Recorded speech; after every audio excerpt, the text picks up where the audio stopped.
मनसैनिक आणि आपल्याला अजून या ठिकाणी आमंत्रण नाही, फक्त मनसेचीच सभा आहे. आणि मग हे विचार आपण कुठल्या तरी आपल्या घरातनं, खिडकीतनं, दारातनं, रस्त्याच्या त्या बाजूला उभा राहून, सभेच्या बाहेर उभा राहून ऐकणारे आणि भारताचे तिसऱ्यांदा पंतप्रधान होऊ घातलेले आपले विश्व नेते नरेंद्रभाई मोदी यांच्यासाठी जो हा सभेचं आयोजन या ठिकाणी केलंय ते विचार ऐकण्यासाठी सर्वजण उपस्थित असलेले माझे सहकारी पत्रकार बंधू, खरं तर आपल्याला अजूनही वाटतं इलेक्शन लागले, नगारे वाजले, हलगेवरती टिपरू पडलं की सुरू झालं. सभा झाल्या पाहिजे, रॅली निघाल्या पाहिजे, झेंडे लागले पाहिजे, पोस्टर झाले पाहिजे. कारण अर्थव्यवस्था ह्याच्यावरच फिरते इलेक्शन मध्ये, नाही का? हा एक भाग आहे प्रचाराचा.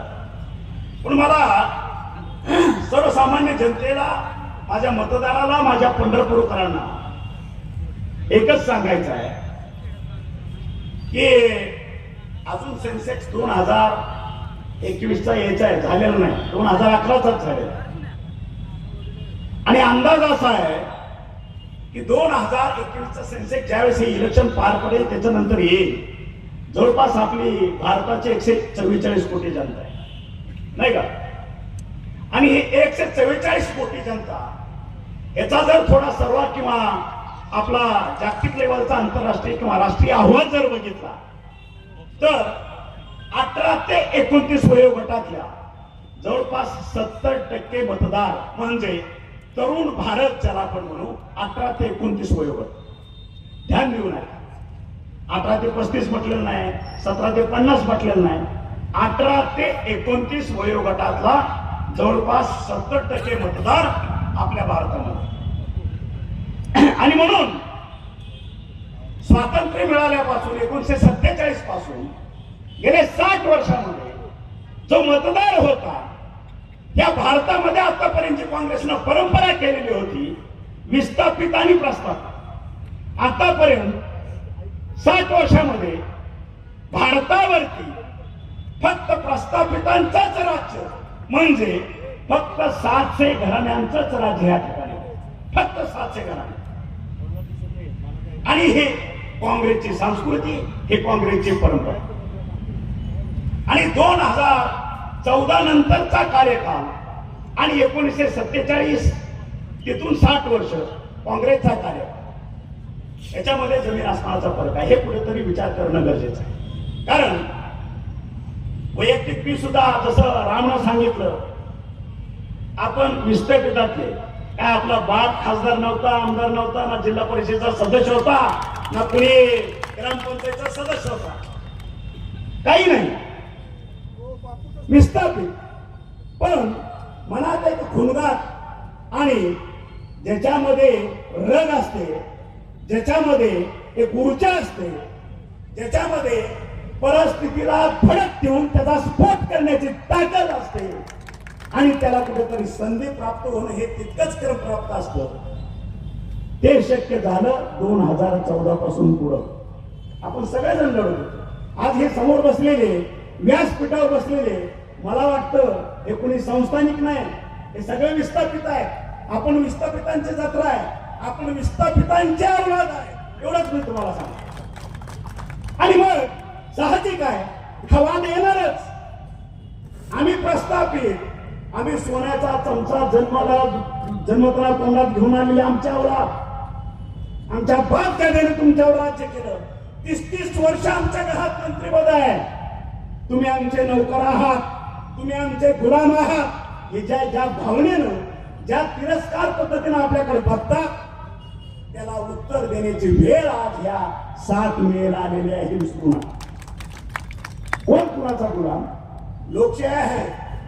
डॉक्टर बाबासाहेब आंबेडकरांनी आपल्या घटनेचे शिल्पकार ज्या पद्धतीनं घटना तयार केली, सर्वसामान्य 12 बलुतेदार 18 पगड जात सगळ्यांना लोकशाहीच्या माध्यमातून सर्वांना समान अधिकार आणि समान हक्क दिलेला आहे.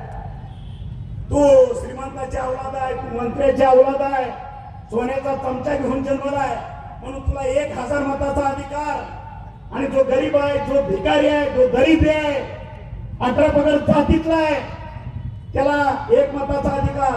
हे बाबासाहेबांनी नाही सांगितलं, 1च मताचा अधिकार आहे तुला, हे ध्यानात ठेव. आणि म्हणून या पंढरपूरकरांनी हा पंढरपूरकर फक्त आणि फक्त कुणालाच मानत नाही, त्याच्या मागे साक्षात पांडुरंग, साक्षात परमेश्वर उभा आहे. आणि म्हणून वेगळा विचार, वेगळा प्रकार, मतभेद, मनभेद आणि कुठेतरी प्रगजळ दाखवायचं आणि सर्वसामान्य लोकांना भ्रमित करायचं आणि त्या दिशेने न्यायचं, त्याला भ्रमिष्ट करणारा किंवा भ्रमिष्ट होणारा हा मतदार नाही. सुज्ञ आणि अतिशय विचारवंत सांप्रदायिक पंथातला हा संपूर्ण समुदाय हे पंढरपूर वासी आहे. मग काही भाग हा सोलापूर मतदारसंघामध्ये असेल लोकसभेच्या, काही भाग हा माढा लोकसभा मतदारसंघामध्ये असेल. आणि म्हणून तुम्ही बघितलं असेल, मी सुद्धा सोलापूर जिल्ह्यातलाच आहे नाही का, माढा मतदारसंघ. आता काहींनी सांगितलं इलेक्शन पुरतं बोलतात, मला जमलं नाही, बबननं जमू दिलं नाही जमू दिलं, मान्य आहे. बबनना मी माझ्या भावासारखं, माझ्या वडिलासारखं म्हणतो. आहे ताकद, केलं जनतेचं काम, नाही म्हणणार ना, टक्कर द्यायचं काम केलं म्हणून सावंत कंपनी गप्प बसली का? स्ट्रगल करतोय ना, फाईट देतोय, नाही गप्प बसलो. आणि तेवढं नाही केलं.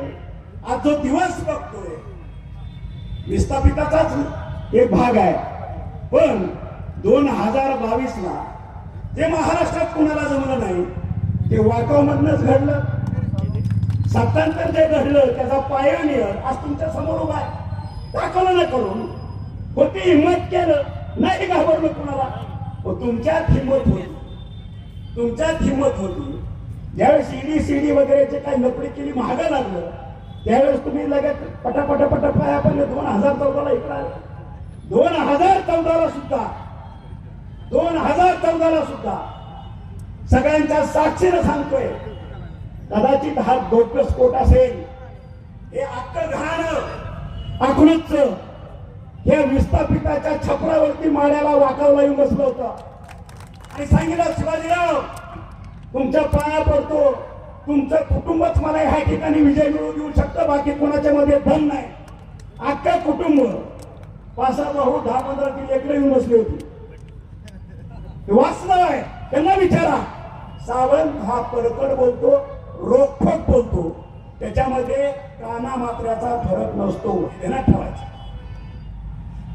आणि मतदान झालं, अख्खा माडा तालुका विरोधात होता, आम्ही मतदान केलं आणि ह्या अकलूजकराचा विजय फक्त 25,000 मतांना झाला आपल्या सदाभाऊच्या विरोधात. आणि त्यावेळेस मतमोजणीच्या केंद्रामधून विजयी झालेल्या तत्कालीन खासदाराने शिवाजीरावला फोन केला आणि सांगितलं, शिवाजीराव आजचा विजय फक्त सावंत कुटुंबामुळे झालेला आहे, आयुष्यात विसरणार नाही. हे त्यांचे शब्द होते. ठीक आहे, आम्हाला त्यांना काहीच मागायचं नव्हतं. ज्यावेळेस शिवाजीराव पुन्हा 2014ला इलेक्शनला सामोरे गेले आणि ज्यावेळेस त्यांचा एक गट माहुंगे माढा मतदारसंघाला जोडलेला आहे, त्यावेळेस त्यांनी त्यांची राजनीती, त्यांची सरंजामीपणा, त्यांचा संस्थानिकपणा आणि त्यांचे गद्दारीपणा त्या ठिकाणी दाखवून दिला. आणि म्हणून आज हे परमेश्वराचे लीला असते.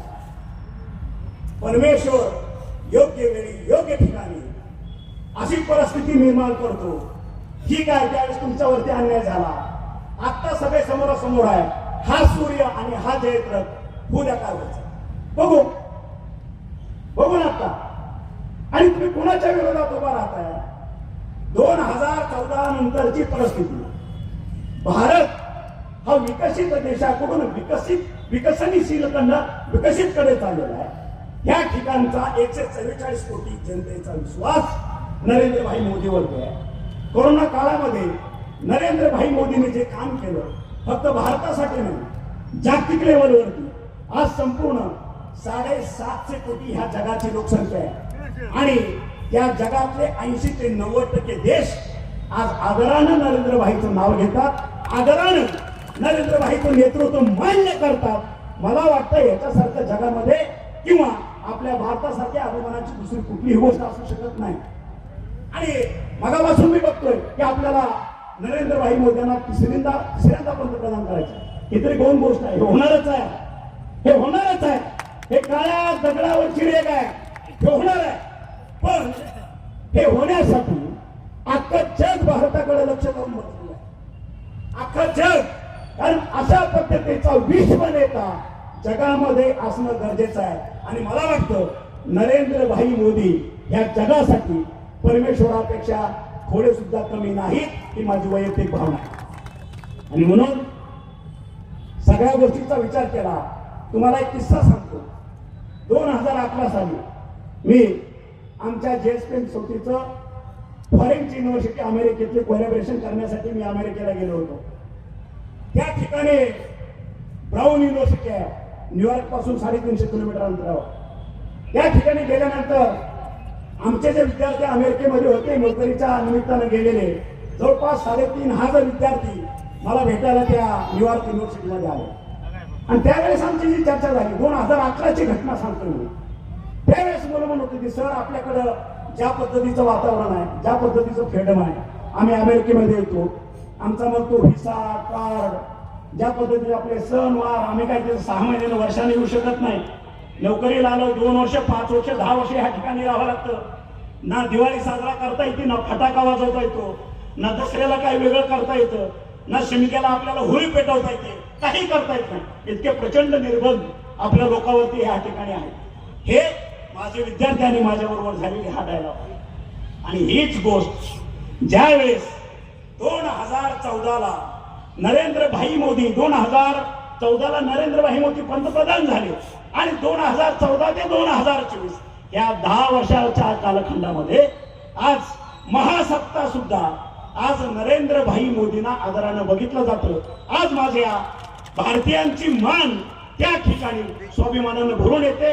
तो माझा इथला भारतीय ताट मानेनं त्या ठिकाणी जगतो, वागतो आणि तिथलं तो लोकशाहीचं सगळं जे काय आहे तो त्या ठिकाणी अनुभवतो. आणि ते फक्त आणि फक्त नरेंद्र भाई मोदीमुळे शक्य झालं.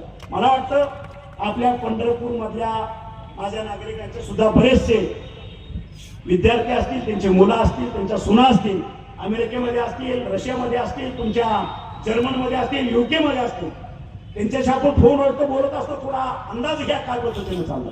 आणि म्हणून 2024ला तिसऱ्यांदा आपल्याला आपली संधी की अशा विश्व नेत्याला मतदान करण्याची सुद्धा संधी आहे. हे पुण्याचं काम आहे आणि आपल्या सगळ्यांच्या हातून ते होणार, ह्याच्यामध्ये अजिबात शंका नाही. आज माढा लोकसभा मतदारसंघामध्ये आमचे रणजित निंबाळकर साहेब आणि आमच्या सोलापूर मतदारसंघामध्ये आमचे राम सातपुते हे निमित्त आहे. उमेदवाराची मी नावं घेतो हे निमित्त आहे. आम्हाला माहित नाही इकडे कोण राम उभा आहे, इकडे कोण रणजित उभा आहे.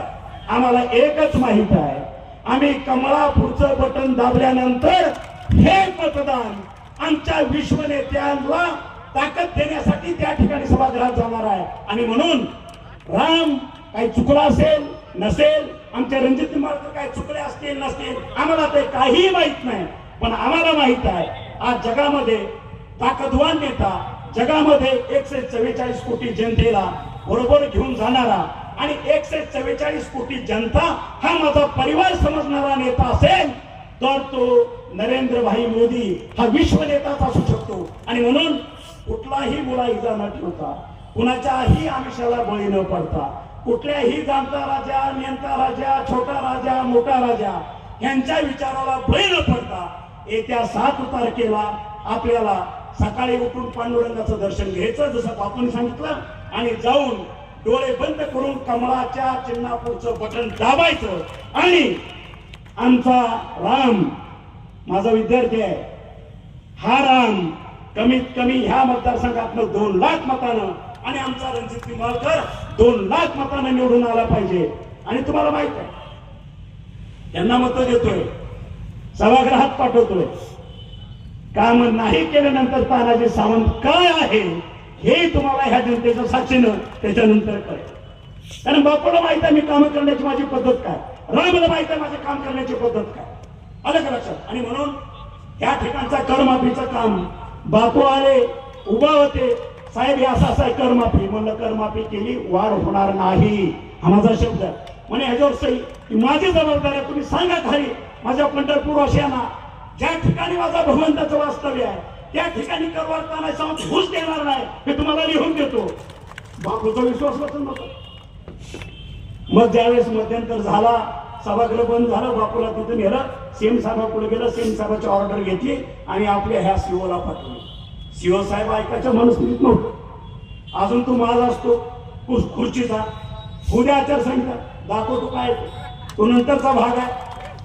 राहिला विषय कॅरिडॉरचा, वाराणसीचा कॅरिडॉर झाला, ह्या ठिकाणचा पंढरीचा कॅरिडॉर करायचा आहे. मी आज सत्ता म्हणून नाही, एक तुमच्यातला मुलगा म्हणून सांगतो, तुमच्यातला एक नागरिक म्हणून सांगतो, शेतकऱ्याचा पोरगा म्हणून सांगतो, कुणाचंही घर पाडझोड करून कुणालाही रस्त्यावरती आणून कॅरिडॉर होऊ देणार नाही हे माझं वचन तुम्हाला. जे होईल सर्वांना विश्वासात घेऊन ज्या ठिकाणी इथला विकास होईल, या शहराचा विकास होईल, कॅरिडॉर करायचा असेल, माझ्या सर्वसामान्यातला दुकानदार, माझा तिथला बडवे कंपनी, सगळी माझ्या ह्या ठिकाणची गोष्ट कंपनी, सगळ्याला विश्वासात घेऊन लोकशाहीच्या माध्यमातून त्यांच्या विचारानंच विकास केला जाईल हा शब्द देतो. आणि परत एकदा कमळाच्या चिन्हापूरचं बटन दाबून माझ्या ह्या दोन उमेदवारांना प्रचंड मताने विजय करण्याचं आवाहन करतो आणि मी माझे दोन शब्द संपवतो. जय हिंद, जय महाराष्ट्र.